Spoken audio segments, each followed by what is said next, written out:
ह्रीं नमो अर्हन्ताणं, ॐ ह्रीं नमो सिद्धाणं, ॐ ह्रीं नमो आयर्याणं, ॐ ह्रीं नमो उवच्छायाणं, ॐ ह्रीं नमो लोये सब साहुणं, येसो पंचनमुक्कारो सब पावपणासनो, मंगलाणं च सव्येसिं परमं हवै मंगलम्, परमं हवै मंगलम्। आराध्य देव के चरणों में वंदन। आदरणीय समणी जी, उपस्थित भाइयों तथा बहनों, अनादिकाल से आत्मा और शरीर का संबंध चल रहा है। क्या आप बता सकते हैं इसका क्या कारण है? कहा जाता है जब तक कर्म है तब तक शरीर है, और जब तक शरीर है तब तक कर्म है। अनादिकाल से आत्मा और शरीर का जो संबंध चल रहा है उसके पीछे खोज है हमारा कर्म शरीर। जब तक ये कर्म शरीर रहेगा तब तक जीव संसार में परिभ्रमण करता रहेगा। जब जीव के शुभ कर्म का उदय होता है तब जीव को अच्छी गति मिलती है, यानी देव गति और मनुष्य गति मिलती है। जब जीव के अशुभ कर्म का उदय होता है तब उसे दुर्गति मिलती है, अर्थात नरक गति और तिरंज गति मिलती है। जब तक जीव 8 कर्मों से युक्त रहेगा तब तक उसे शरीर मिलता रहेगा। जब जीव 8 कर्मों से मुक्त हो जाएगा तब वो अशरीरी यानी चित्त अवस्था को प्राप्त हो जाएगा। प्रश्न है, ये जो शरीर है वो क्या एक ही है या कई प्रकार के शरीर होते हैं? शरीर क्या है? What is body? बॉडी की डेफिनेशन क्या है? तो बॉडी क्या है? कहा जाता है जीर्यते शीर्यते इति शरीरः, जो जीर्ण शीर्ण होता रहता है प्रतिपल, वो शरीर है। शरीर का गुण क्या है? जीर्ण शीर्ण होना। प्रतिपल जो जीर्ण शीर्ण होता है वो होता है शरीर। पौद्गलिक सुख दुखों का जो अनुभव करता है, पौद्गलिक जो सुख है, पौद्गलिक जो दुख है, उसका जो अनुभव करता है वह है शरीर। शरीर क्या है? जिससे हम वॉकिंग कर सकते हैं, ईटिंग कर सकते हैं, मूविंग कर सकते हैं, ड्रिंकिंग कर सकते हैं, यानी खाना पीना सोना चलना जो भी हम क्रियाएं करते हैं वो शरीर के माध्यम से करते हैं। तो शरीर क्या है? संसारी जीवों के रहने का स्थान है। जितने भी संसारी जीव हैं वो कोई न कोई बॉडी में रहता है। बिना बॉडी संसारी जीव रह नहीं सकता है। तो शरीर क्या है? हमारे रहने का निवास स्थान है। संसारी जीवों के रहने का जो निवास स्थान है वो शरीर है। तो शरीर क्या एक है? क्या यही शरीर हमारे दूसरे भव में जाता है? जब हमारा यहाँ से दूसरे जन्म में दूसरे गति में हम जब जाते हैं, क्या यही शरीर हमारे साथ जाता है या शरीर हमारा बदलता है? क्या एक ही शरीर है या और भी शरीर हो सकते हैं? एक नहीं, शरीर कई प्रकार के होते हैं। हम देखते हैं 25 बोल के माध्यम से शरीर के कितने प्रकार हैं। तो 7वां बोल है शरीर 5। 25 बोल की हमारी जो चर्चा चल रही है उसमें 7वां बोल है शरीर 5। औदारिक शरीर, वैक्रिय शरीर, आहारक शरीर, तेजस शरीर और कार्मण शरीर, ये संसारी जीवों के शरीर होते हैं। ये शरीर कितने होते हैं संसारी जीवों को? कम से कम 2 और मैक्सिमम 4 शरीर हो सकते हैं। मिनिमम 2 शरीर हो सकते हैं और मैक्सिमम 4 शरीर प्रत्येक संसारी जीव के हो सकते हैं। यानी कम से कम 2 शरीर इसीलिए क्योंकि जब जीव एक जन्म से दूसरे जन्म में जाता है उसके साथ तेजस शरीर और कार्बन शरीर रहता है। और जब जीव नया जन्म धारण कर लेता है, देवगति में जाता है तो वैक्रिय शरीर, नरक गति में जाता है तो वैक्रिय शरीर, तो वैक्रिय शरीर हो गया। और तेजस कार्बन तो जब तक जीव संसार में रहता है तब तक तेजस और कार्बन शरीर तो रहता ही है। मनुष्य बन गया तो औदारिक शरीर मिल गया, तो तेजस कार्बन प्लस औदारिक शरीर, वैक्रिय शरीर तेजस और कार्बन। देव गति में वैक्रिय शरीर होता है, नरक गति में वैक्रिय शरीर होता है, तेजस कार्बन तो सभी के होता है। जितने भी संसारी जीव हैं तेजस कार्बन शरीर तो होता ही है। और आहारक शरीर तो विशिष्ट लब्धिधारी होते हैं, कोई मुनिराज, उनको ही आहारक शरीर मिलता है, सबको नहीं मिलता है। तो कभी कभी आहारक शरीर जब मिल जाता है तब मैक्सिमम 4 शरीर हो जाता है, औदारिक शरीर, आहारक शरीर, तेजस शरीर और कार्बन शरीर। कभी कभी मनुष्य और तिरंज कोई ऐसी तपस्या करते, साधना करते जिसके कारण उनको वैक्रिय लब्धि भी प्राप्त हो जाती है। उस समय उनके औदारिक शरीर, वैक्रिय शरीर, तेजस और कार्बन शरीर, ये 4 शरीर रहेंगे। यानी कम से कम 2 और 3 भी हो सकते हैं और 4 भी हो सकते हैं। 2 शरीर कम से कम और उसके बाद 3 शरीर तो हमें अभी प्राप्त हैं, क्योंकि अभी हम मनुष्य हैं, औदारिक शरीर तो है और प्लस तेजस कार्बन शरीर भी है। कोई जीव अभी देवगति में है, उनके पास वैक्रिय शरीर और तेजस और कार्बन शरीर है। तो ये 3 शरीर अभी हमारे पास हैं। और कभी कभी जो चतुर्दश पूरी होते हैं वो कभी कभी आहारक शरीर का प्रयोग करते हैं तो उनके पास 4 शरीर हो जाते हैं। तो सबसे पहला शरीर है औदारिक शरीर। औदारिक शरीर क्या है? औदारिक, उदार प्लस एक प्रत्यय से औदारिक शरीर बना है। उदार शब्द है प्लस एक प्रत्यय संस्कृत में, तो एक प्रत्यय जुड़ करके वो औदारिक शरीर औदारिक बन जाता है।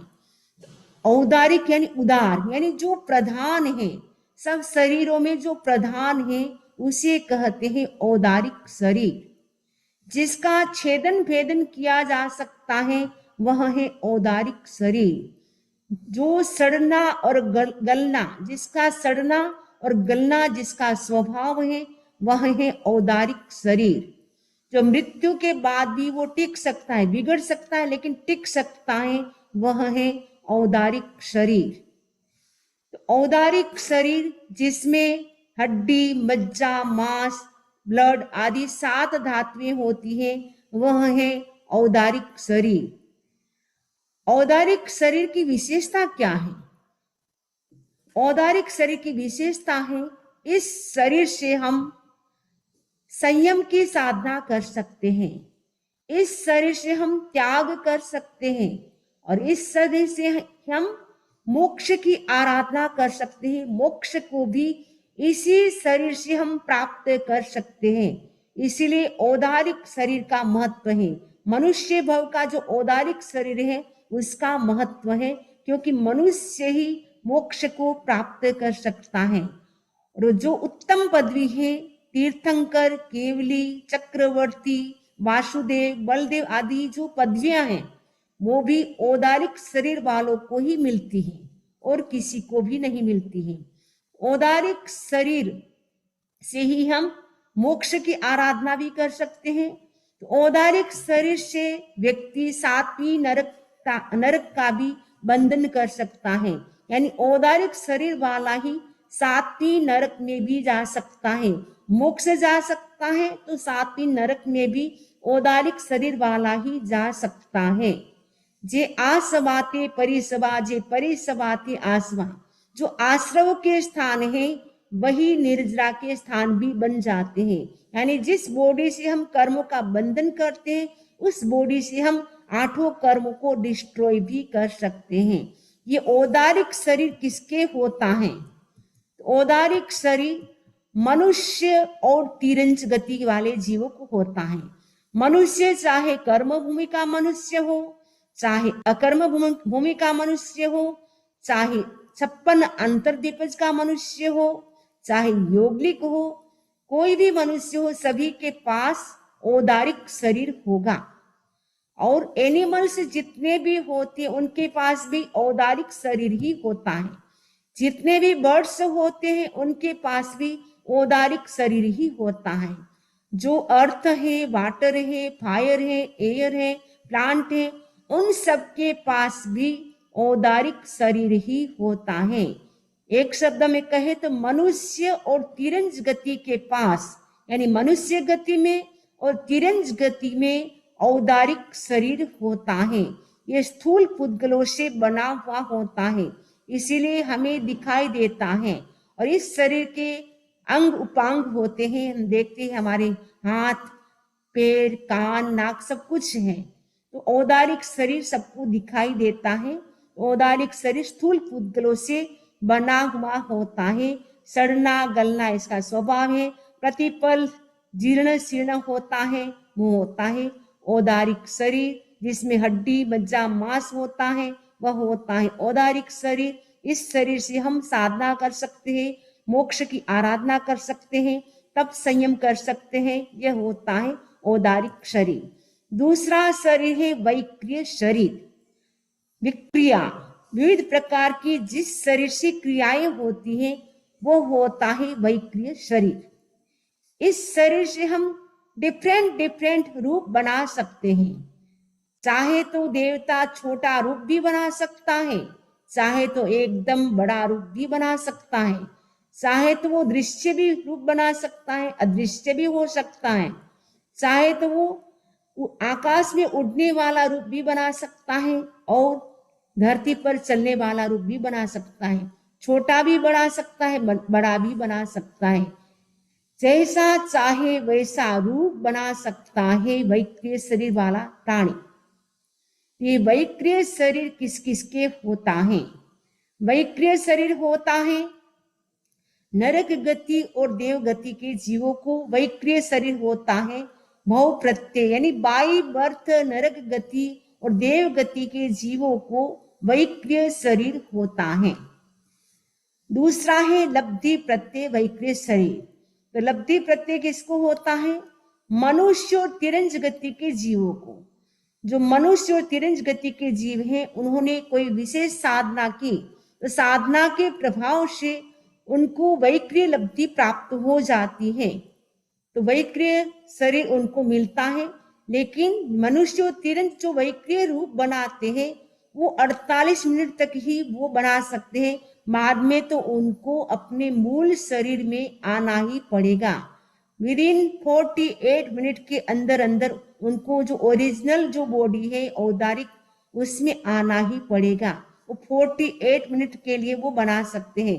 जो अपने शरीर से विकुर्णा करते हैं, मतलब मनुष्य भी वैक्रिय शरीर होने से अलग अलग रूप बना सकते हैं।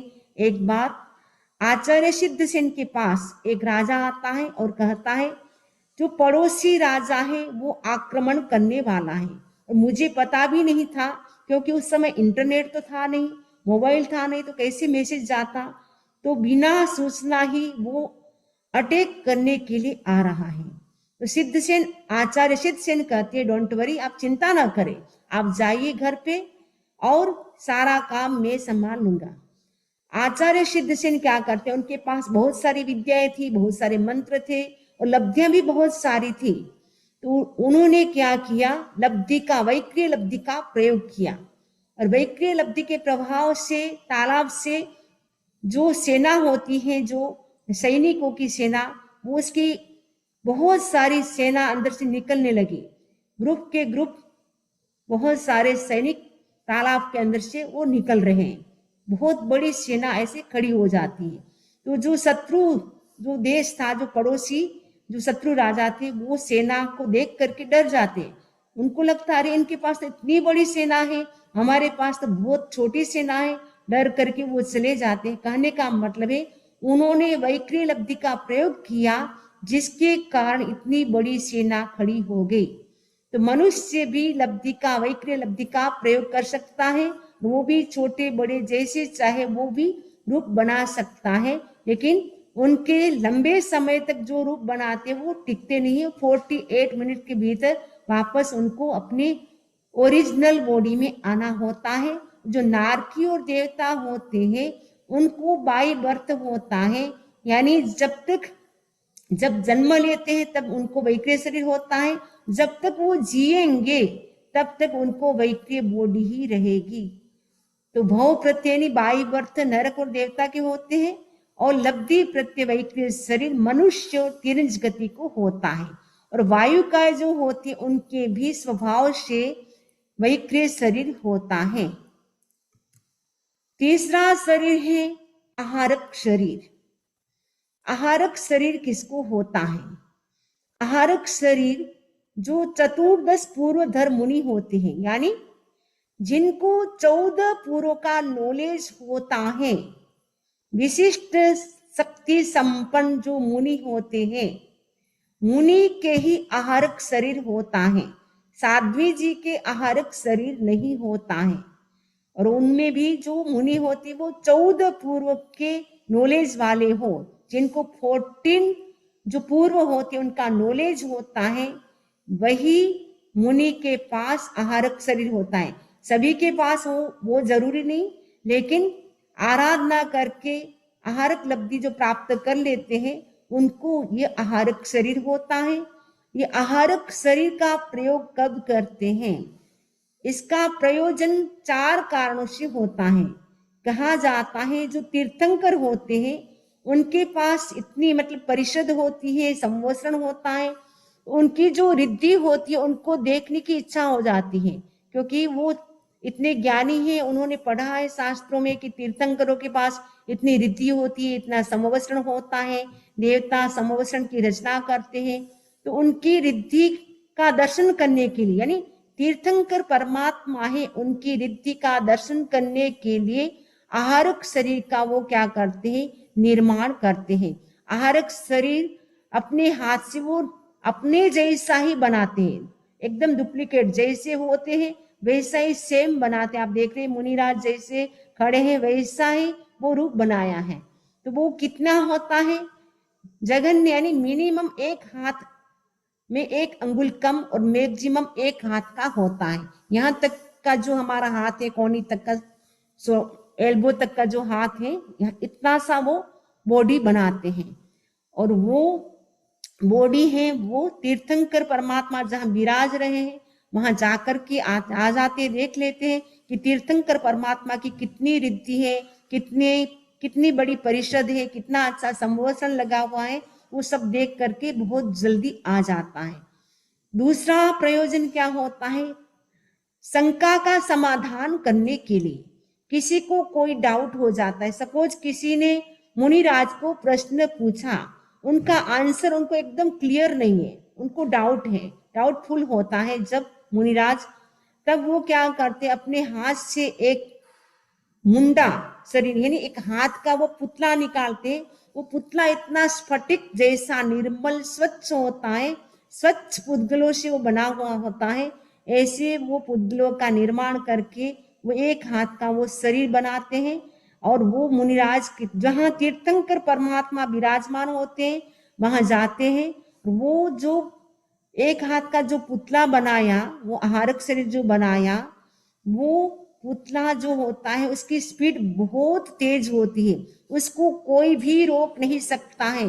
कोई माउंट आ जाए, चाहे कुछ भी आ जाए, कोई भी उसको रोक नहीं सकता है। पहाड़ भी रोक नहीं सकता है, पत्थर भी रोक नहीं सकता है, दीवार भी रोक नहीं सकता है। इतनी स्पीड के साथ वो जाता है और वो सुनता है। तीर्थंकर परमात्मा जो भी बोलते वो सुनता है, सुन करके विदिन बहुत जल्दी वो अंदर वापस शरीर में प्रवेश कर लेता है। और फिर सामने वाला व्यक्ति बैठा, उसको पता भी नहीं कि मुनिराज ने ऐसा कुछ किया है, उनको लगता है मुनिराज ही मुझे प्रश्न का आंसर दे रहे हैं। तो शंका का समाधान करने के लिए भी आहारक शरीर बनाया जाता है। तीसरा कारण है, जब मन में जीवों की रक्षा करने की भावना होती है तो जीवों की रक्षा करने के लिए भी क्या करते हैं, आहारक शरीर का निर्माण करते हैं। कभी कभी लगता है कई राज्य में बहुत ज्यादा हिंसा हो रही है, तो जीव रक्षा की भावना मुनिराज में होती है। तो जीव रक्षा की भावना से वो क्या करते हैं, आहारक शरीर का निर्माण करते हैं। वो आहारक शरीर, छोटा सा पुतला, वो जाता है और वो बोलता है कि इस प्रकार आप अगर हिंसा करेंगे तो बहुत सारे कर्मों का बंधन होगा, प्लीज आप हिंसा छोड़िए, हिंसा करेंगे उसका रिजल्ट सही नहीं होगा। तो उनकी वाणी को सुन करके वो जो राजा हो चाहे कोई भी प्रजा हो, वो क्या करते हैं, हिंसा कम कर देते हैं या छोड़ देते हैं। तो जीव रक्षा के लिए भी वो क्या करते हैं, आहारक शरीर का निर्माण करते हैं। कभी कभी शास्त्रों का जो गूढ़ अर्थ होता है उनको समझने के लिए भी आहारक शरीर का निर्माण करते हैं। इन 4 प्रयोजनों से जीव क्या करता है, मुनिराज क्या करते हैं, आहारक शरीर का निर्माण करते हैं। ये आहारक शरीर का जो निर्माण होता है वो भी 48 मिनट तक ही रह सकता है, उसके बाद वो अपने शरीर में प्रवेश कर जाता है। ऐसे तो काम होती है, प्रवेश कर जाता है, लेकिन मैक्सिमम वो 48 मिनट तक रह सकता है। आहारक लब्धि का प्रयोग लाइफ में कहा जाता है वो 2 बार से ज्यादा नहीं कर सकता है। आहारक लब्धि का प्रयोग लाइफ में 2 बार से ज्यादा नहीं कर सकते हैं। तो ये आहारक शरीर किसको होता है, मुनिराज को होता है। और मुनिराज कैसे होते हैं, 14 पूर्व के ज्ञाता होती है, यानी 14 पूर्व का जिनको नॉलेज होता है उनको यह आहारक शरीर होता है। आहारक शरीर 4 कारणों से बनाते हैं। आहारक शरीर बनाने के 4 प्रयोजन है। तो फर्स्ट प्रयोजन आपको बता दिया, तीर्थंकर परमात्मा की जो रिद्धि होती है उनका दर्शन करने के लिए। दूसरी बात, शंका का समाधान करने के लिए। तीसरी बात, जीव रक्षा करने के लिए। और चौथी बात, जो शास्त्र का गूढ़ अर्थ है वो समझने के लिए भी कभी कभी आहारक लब्धि बनाते हैं। और कभी कभी ऐसा भी सुनने में आया है कि जो छद्मस्थ जो जीव होते हैं उनका उपकार करने के लिए भी यह आहारक शरीर बनाया जाता है। इन 4 कारणों से मुनिराज क्या करते हैं, आहारक शरीर का प्रयोग करते हैं। नेक्स्ट है हमारा तेजस शरीर, 4th नंबर का है तेजस शरीर। औदारिक शरीर, वैक्रिय शरीर और आहारक शरीर, ये 3 जो शरीर हमने अभी सुना वो तीनों शरीरों के अंग उपांग होते हैं, यानी हाथ पैर नाक मुंह सब कुछ होता है। जैसे अभी हमारे देख रहे हैं हमारी बॉडी में सब इंद्रियां हैं, वैसे ही औदारिक शरीर वालों के होती है, वैसे वैक्रिय शरीर वालों के भी सारे अंग उपांग होते हैं। तो आहारक शरीर वालों के भी होता है। औदारिक और वैक्रिय शरीर तो स्थूल होता है, उसके कंपेयर में आहारक शरीर थोड़ा सूक्ष्म होता है, उससे सूक्ष्म होता है। लेकिन तेजस और कार्बन की अपेक्षा वो थोड़ा स्थूल होता है क्योंकि वो दिखाई देता है। तेजस और कार्बन शरीर सूक्ष्म होते हैं, तेजस शरीर सूक्ष्म होता है, वो भी हमें दिखाई नहीं देता है। तो तेजस शरीर क्या है, हमारे शरीर में जो भी ऊर्जा है, एनर्जी है, उष्णता है, वो सब तेजस शरीर के कारण है। और तेजस शरीर का काम क्या है, जो हम फूड खाते हैं उसको वो डाइजेस्ट करने का काम करता है। हमारे शरीर में जो हीट रहती है, गर्मी रहती है, एनर्जी रहती है, वो भी हमें कौन देता है, यह तेजस शरीर ही देता है। कभी कभी आप देखते हैं आप उपवास कर लेते हैं, आपको वीकनेस आ जाती है, तो तेजस शरीर को जब एनर्जी नहीं मिलती है तो वो सप्लाई नहीं कर पाता है, क्योंकि जो भी हम फूड खाते हैं वो क्या करता है, पचाने का काम करता है। पचाने के बाद सभी अवयवों में वो क्या करता है, रस के रूप में वो भेज देता है, जिससे पूरी बॉडी हमारी एनर्जेटिक रहती है। तो एनर्जेटिक बॉडी तब रह सकती है जब तेजस शरीर हमें सपोर्ट करता है। तेजस शरीर एक प्रकार का तेजोमय है। किसी किसी का जो आभा मंडल होता है बहुत ही ब्राइट होता है, इसका मतलब है उसका तेजस शरीर बहुत अच्छा है। किसी का ब्राइट कम होता है तो तेजस शरीर उसका स्ट्रॉन्ग नहीं होता है। तो तेजस शरीर क्या करता है, पचाने का काम करता है, कांति, प्रभा, दीप्ति, हमारी बॉडी में जो भी ओरा है, तेज है, एनर्जी है, उन सब को सपोर्ट करने वाला है तेजस शरीर। और तेजस शरीर दो प्रकार का होता है, एक तो निसरणात्मक होता है, एक अनिसरणात्मक होता है। अनिसरणात्मक यानी वो शरीर से बाहर निकलेगा नहीं, वो शरीर में रहकर ही तेजस शरीर क्या करता है, हमें सपोर्ट करता है। जैसे खाना पचाने में सपोर्ट करेगा, हमारी बॉडी को मेंटेन करता है, कैसे मतलब कितना हमारी बॉडी में टेम्परेचर चाहिए वो सारा मेंटेन करता है। और हमारे जो बॉडी में जो तेज है, ओज है, उसको भी बनाए रखने का ये काम करता है। कभी कभी आपने देखा होगा तो किसी की मृत्यु हो जाती है तो उसका शरीर ठंडा हो जाता है। ठंडा क्यों हो जाता है? क्योंकि तेजस शरीर उसके शरीर से निकल गया। क्योंकि तेजस शरीर हमारे शरीर में हीट रखता है, यानी उष्णता हमारे शरीर में जो होती है, गर्मी होती है, वो तेजस शरीर के कारण होती है। तेजस शरीर निकल जाए तो हमारी बॉडी ठंडी हो जाएगी। डेड बॉडी आप देखते हैं ठंडी हो जाती है, क्यों? क्योंकि उसके शरीर से तेजस शरीर निकल गया। तो तेजस शरीर जो हमारे अंदर ही अंदर जो सपोर्ट करता है वो अनिसरणात्मक, यानी वो बाहर नहीं निकलता है, अंदर ही अंदर वो हमें सपोर्ट करता है। दूसरा होता है निसरणात्मक, यानी वो बाहर भी निकल सकता है लब्धि के माध्यम से। तो तेजो लब्धि होती है, एक होती है शीत लब्धि होती है। तो दो प्रकार की लब्धियां होती हैं। तो जब ये दो प्रकार की लब्धियां होती है उस समय भी ये तेजस शरीर क्या करता है, सपोर्ट करता है। उसको हम एग्जाम्पल से समझ सकते हैं। भगवान महावीर स्वामी छद्मस्त काल में चल रहे थे, अभी तक वो केवली नहीं हुए थे, छद्मस्त थे। उस समय उनका शिष्य था गोशाला। गोशाला भी भगवान महावीर स्वामी के साथ विहार करके जा रहा था। भगवान महावीर स्वामी विहार कर रहे थे, साथ में गोशाला था। रास्ते में एक ऋषि तपस्या कर रहे थे। तो ऋषि तपस्या कर रहे थे, उनकी जो जटाएं थी बहुत बड़ी हो गई थी। उन जटाओं में इतनी सारी जुएं पड़ गई थी। उसको देख करके गौशाला मजाक करता है, ये जटाधारी है कि जुओं का घर है, इसकी जटाएं हैं या जुओं का घर है। वो मजाक करता है। वो मजाक वो ऋषि को अच्छी नहीं लगती है, तो एकदम गुस्सा में आ जाता है। और गुस्सा में आकर के वो तेजोलब्धि का प्रयोग करता है। यानी तेजोलब्धि यानी उनके सामने वो क्या करता है, जो आग का फायर का जो गोला होता है वो फेंकता है।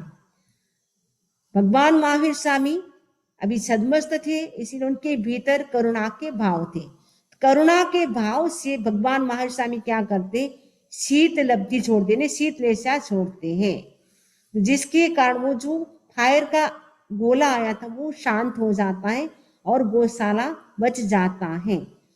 तेजोलब्धि का प्रयोग साधना से वो भी तेजोलब्धि प्राप्त होती है। तपस्या करने से तेजोलब्धि प्राप्त होती है। शीत लब्धि, तेजोलब्धि, ये सारी लब्धियां होती विशिष्ट साधना से प्राप्त होती हैं। तो ये तेजस शरीर होता है वो सभी संसारी जीवों के होता है। और तेजस शरीर ये जब तक रहता है तब तक संसार में हम रहते हैं। और तेजस शरीर के अंग उपांग नहीं होते हैं, क्योंकि ये सूक्ष्म होता है, हमें दिखाई नहीं देता है। हमारी बॉडी में है फिर भी हम उसको देख नहीं पाते हैं, लेकिन इससे हमें पता चलता है कि हमारी बॉडी गर्म है, इसका मतलब है हमारी तेज है, एनर्जी है। इससे पता चलता है कि हमारे अंदर तेजस शरीर है। ऐसे हम उसको हम देख नहीं सकते हैं।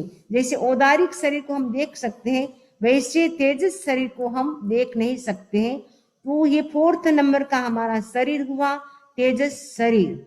ये लास्ट जो शरीर है कार्मण शरीर, इस शरीर को समझना बहुत ही जरूरी है, बहुत इंपॉर्टेंट है ये शरीर। क्योंकि ये शरीर है तब तक संसार है। ये शरीर खत्म होते ही हम अशरीरी हो जाएंगे, यानी सिद्ध बुद्ध मुक्त हो जाएंगे। ये कर्म शरीर क्या है? कर्मों का पिंड है, एक प्रकार का कर्मों का गोदाम है, कर्मों का पावर हाउस है, और कर्म समूह के रहने का ये स्थान है। एक प्रकार का ये रिकॉर्डर है, हर पल का वो रिकॉर्डिंग करता रहता है। आपने किस समय कौन से कर्म किए, किस समय आपने क्रोध किया, किस समय आपने लोभ किया, किस समय आपने राग किया, किस समय द्वेष किया, किस समय आपने शुभ किया, किस समय अशुभ किया, ये सारा रिकॉर्डिंग करता रहता है। इसमें रिकॉर्डिंग होता रहता है। जैसे हम रिकॉर्डिंग करते तो जो बोलते वो सारा हो जाता है, वैसे ही कार्बन शरीर भी सब चीजों का क्या करता है, रिकॉर्डिंग करता रहता है। उसका रिकॉर्डिंग का जो प्ले बटन है वो हमारे कंट्रोल में नहीं है। यदि हमारे कंट्रोल में हो, हम क्या करेंगे, उस प्ले बटन को खोल करके प्ले करेंगे, देखेंगे कि पास्ट लाइफ में हमने क्या क्या कर्म किए थे, कितने कर्म बाकी हैं, और इन फ्यूचर में हम कितने कर्म बांधने वाले हैं, हमारे कर्म कब खत्म होने वाले हैं, अब कितने कर्म बाकी रहे, वो सारा प्ले करके हम देख लेते। लेकिन वो हमारे कंट्रोल में नहीं है। सारा अकाउंट जमा होता रहता है।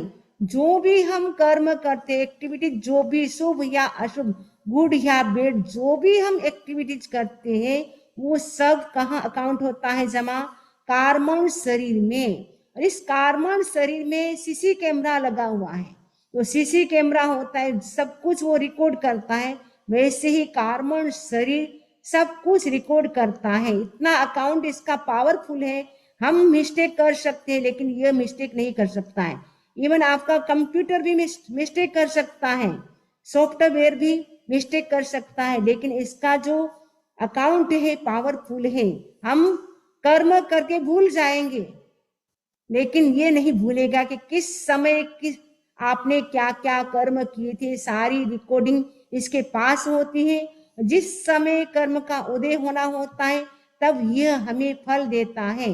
हम तो भूल जाते, हम सोचते अरे हमने तो कुछ नहीं किया इस जन्म में, हमारे साथ ऐसा क्यों हुआ।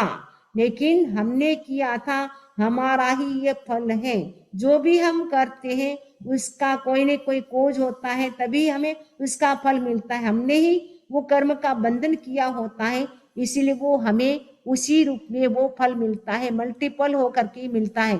कर्म का बंधन करते समय तो आपने शायद थोड़ा किया होगा, लेकिन मल्टीपल वो होता जाता है। तो कर्म शरीर को खत्म करना जरूरी है, क्योंकि ये जब तक खत्म नहीं होगा कर्म शरीर, तब तक हम संसार में परिभ्रमण करते रहेंगे।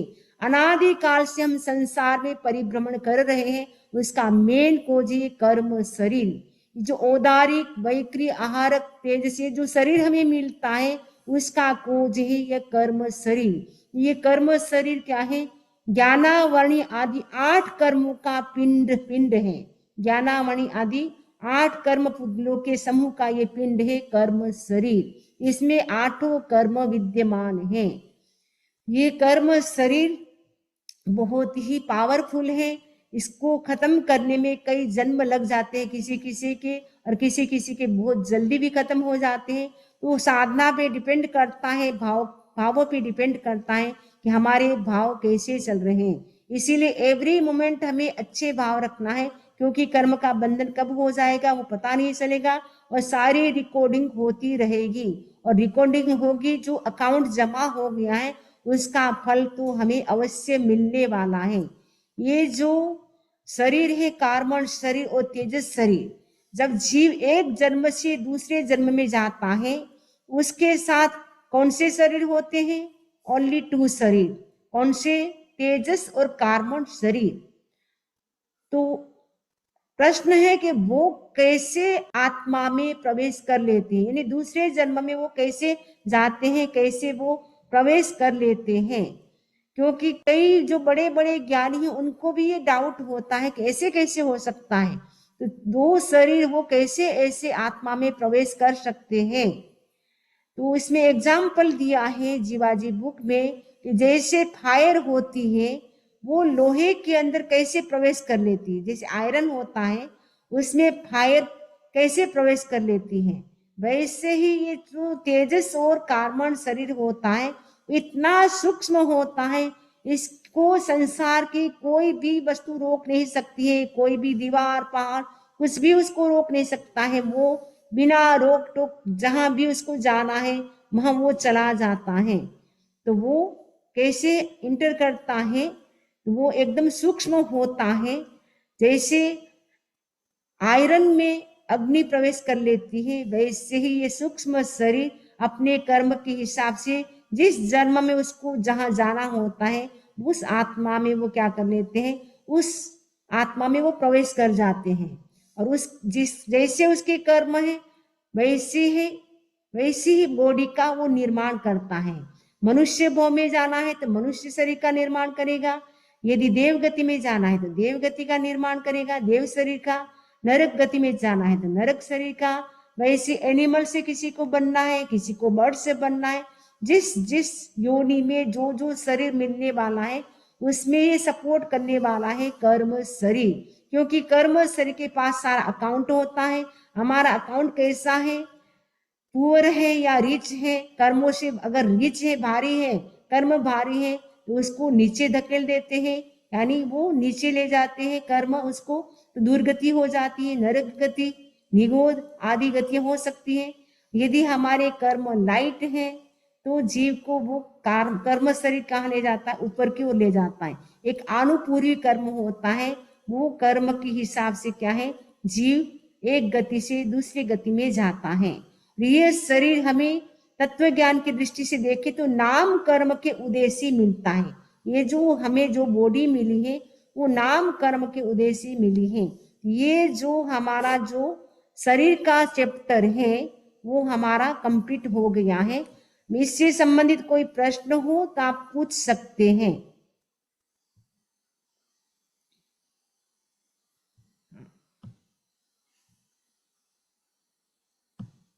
एक मिनट मैं अनम्यूट करती हूँ।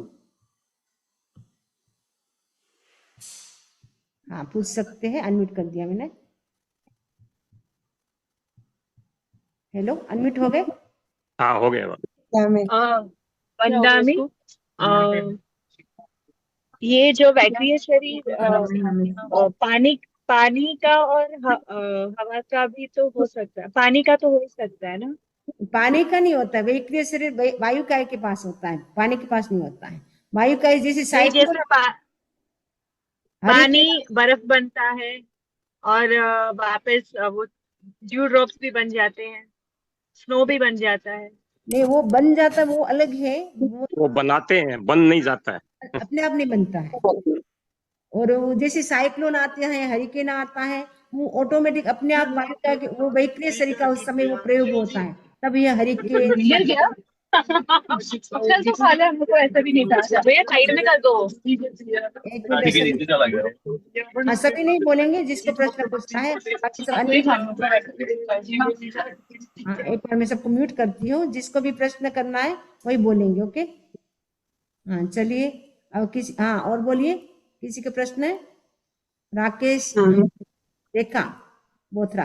वंदना स्वामी, ये जो पुतला जब बनाते हैं अपने बॉडी के निकालते हैं तो वो सुनते कैसे हैं? जैसे मान लीजिए डायरेक्ट सुनते हैं कि पहले वो पुतला सुनता है, मतलब मथिनदामी जो क्वेश्चन आंसर है वो, और उसके बाद वापस आहारक शरीर में आता है, या डायरेक्ट वहीं से वहीं सुन लेते हैं? वो डायरेक्ट जो पुतला जो बनाया ना एक हाथ का, वही वही सुनता है, उसमें सुनने की क्षमता होती है। तो वो सुनने के आहारक लब्धि वाला भी सुन लेते, आहारक लब्धि वाले साधु भी साथ में ही सुन लेते हैं कि वो बोलते हैं फिर उनको शरीर के अंदर?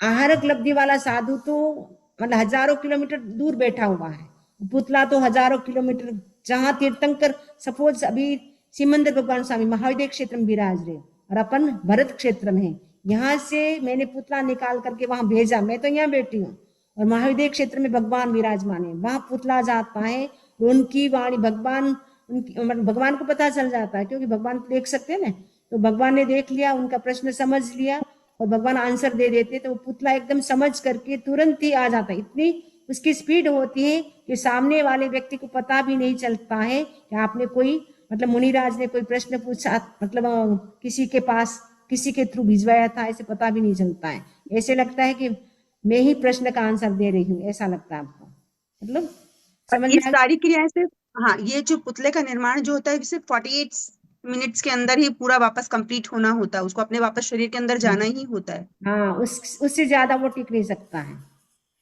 ओके। और वो तिर्यंच मनुष्य में भी 45 मिनट तक ही रहेगा? नहीं, आहारक शरीर तिर्यंच में नहीं नहीं, होता। आहारक नहीं, जो तिर्यंच और मनुष्य व्याकृत शरीर बनाते हैं वो भी 45 मिनट तक ही रहेगा? 45 नहीं, हाँ 48। हाँ, 48 मिनट तक ना। हाँ, हम्म, कृतज्ञ से। रमणी जी, मुझे भी क्वेश्चन है। भारती बोल रही हूँ मैं, जैक्सनविल से। बोलो। हर आत्मा का अपना तेजस और कार्बन शरीर होता है ना, ये दोनों हमेशा एक ही आत्मा के साथ जुड़े हुए होते हैं, Yes, राइट? राइट। ओके, तो हर मनुष्य में 2 शरीर तो होता ही है, हर आत्मा के ये दो शरीर तेजस तो और तेजस कार्बन तो 3 जब होते तक हैं। जीव संसार में रहेगा तब तक तो तेजस कार्बन शरीर रहेगा। जिस दिन ये तेजस कार्बन खत्म हो जाएंगे, बाद में वो कभी मिलेंगे नहीं। ऐसे बोलते जुड़वा भाई हैं, तेजस और कार्बन हमेशा साथ रहेगा। जिस दिन वो अलग हो जाएंगे उसके बाद वो कभी नहीं मिलेंगे, यानी मोक्ष चले गए। मोक्ष में जो सिद्ध होते हैं, परमात्मा होते हैं, उनके शरीर नहीं होता है, वो अशरीरी होते हैं, वो प्योर सोल होती है। तो ये तेजस और कार्बन सभी संसारी जीवों के होता है। तो 3 शरीर तो मिनिमम होता ही है हर मनुष्य में। मिनिमम, मतलब ऐसे जो जब अंतराल गति होती है उस समय 2 शरीर होता है, बाद में अच्छा। जैसे 3 शरीर हो गया। और कभी कभी आहारक लब्धि या वैक्रिय लब्धि मिल जाती है तो कभी कभी 4 शरीर भी हो जाते हैं थोड़ी देर के लिए। मूल तो 3 शरीर ही होते हैं। अच्छा, ठीक है। थैंक यू रमणी जी। वंदामी नमन स्वामी समरी जी, शिक्षण। आपने बताया तेजस शरीर में दो टाइप्स है, अनिष्णात्मक और वो जरा निसरणात्मक। फिर से समझाएंगे? हाँ, एक निसरणात्मक होता है, एक अनिसरणात्मक होता है। निसरणात्मक निकलने वाला, यानी बाहर निकल सकता है, उसका हम उपयोग कर सकते हैं, जैसे लब्धि के माध्यम से तेजो लब्धि का प्रयोग किया तो उसमें वो सपोर्ट करने वाला होता है तेजस शरीर। तेजस शरीर जैसे तेजो लब्धि होती है ना, एक तेजो लब्धि होती है, एक शीत लब्धि होती है, इसको हम लेस्या भी कर सकते हैं, तेजो लेस्या और शीत लेस्या। तो तेजो लब्धि का प्रयोग जब करते हैं तो वो उस समय वो निसरणात्मक कहलाता है। जब अनिसरणात्मक यानी हमारी बॉडी में सपोर्ट करता है, जो एनर्जी लेवल हमारा बराबर रहना चाहिए, हमारी शरीर में हीट बराबर रहनी चाहिए, उष्णता, उष्मा, एनर्जी और डाइजेशन जो सिस्टम है हमारा, खाना पचाने का काम, वो जो अंदर ही अंदर जो काम करता है वो होता है अनिसरणात्मक, यानी बाहर नहीं निकलता है, अंदर ही अंदर सपोर्ट करता है, वो होता है अनिसरणात्मक। और दूसरा होता है निसरणात्मक, यानी बाहर निकल करके भी वो सपोर्ट करता है। जब तो तेजो वंदामी, वो हम बढ़ा सकते हैं, जैसे हमारी बॉडी में वो एनर्जी बढ़ा सकते हैं वो? हाँ, एनर्जी लेवल आप जितना मेडिटेशन करेंगे, तपस्या करेंगे तो एनर्जी लेवल आपका बढ़ता जाता है। मेडिटेशन करते हैं ना, उससे भी उष्मा बोलते हैं, हीट होती है हमारे शरीर में। तो मेडिटेशन से और तपस्या से हम अपने तेजस शरीर को बढ़ा सकते हैं, मतलब उसकी एनर्जी को हम बढ़ा सकते हैं। वंदामी नमन स्वामी। हाँ, और किसी को कोई प्रश्न है? हेलो, जय जैन वायु पंडित। में जो वैकेरिय शरीर होता है वो केवल सूक्ष्म में नहीं होता, बादर वायुकाय में ही होता है वो। हाँ, बादर वायु में होता है। ये लब्धि खाली बादर वायुकाय में ही होगी। Yes, right. हाँ, निकिता। जी, मेरा ऐसा क्वेश्चन था कि जो जैसे हमारा औदारिक शरीर है, हम तो मृत्यु के बाद में हमारी बॉडी को जला देते हैं, कुछ हो जाता है, तो वैक्रिय शरीर जब छूटता है तो उसका क्या होता है? वो वैसे ही बिखर जाता है, कपूर की भांति उड़ जाता है। जैसे कपूर होती है ना, कपूर की गोली, वही कपूर की भांति अच्छा। बिखर जाता है, उड़ जाता है, वो टिकता नहीं है।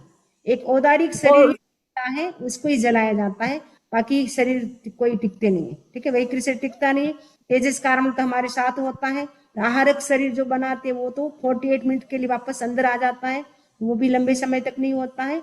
औदारिक शरीर वो रहता है, लेकिन उसको जलाया जाता है क्योंकि वो हार्ड मास का है। वैक्रिय शरीर होता है वो विशिष्ट पुद्गलों से बना हुआ होता है, तो उसको जलाने मतलब वो रहता ही नहीं। जैसे मृत्यु होती है अपने आप ही वो उड़ जाएगा कपूर की भांति। और उसकी जो